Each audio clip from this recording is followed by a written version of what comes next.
The third preposition that we're looking at this week is what happens for you. What happens for you?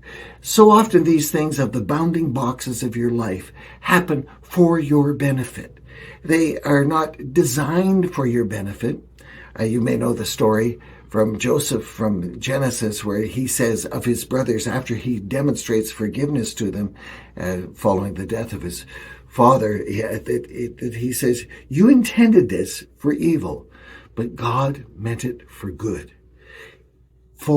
What happens for you? So much of what happens in your life is for your benefit, or it wasn't designed for your benefit, but it directed your life in the way that it can become a benefit for you. I've observed down through the years that the greatest healers in life, the people who help others the most, are those who are the ones who have themselves been wounded and learned through that wounding in their life how to help other people. It's such an important thing that you leverage what has happened to you and what is happening around you so that it can benefit this world. Grace and mercy apply in this world, and you can be an agent of that grace and that mercy if you choose to do so. There's a famous prayer that is attributed to Reinhold Niebuhr. Apparently he wasn't the first person to say this, but he was a pastor, and he said what's been attached to the organization called Alcoholics Anonymous, and they use it well, and it's called the Serenity Prayer. Do you know the Serenity Prayer?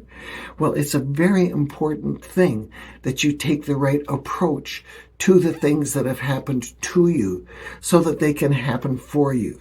And the Serenity Prayer talks about having serenity for the things that you cannot change, but the courage to change the things that you can. And I would say in the original version of that poem was that you must change, that you would have courage. You can lay down and say, oh my, it's all done for me. I have had no control, but you have some control over some things you cannot control. Some things you can control. And the prayer says, God, grant me the wisdom to know the difference. You need to know what you can and what you ought to change. You can make a difference that's positive by the grace of God.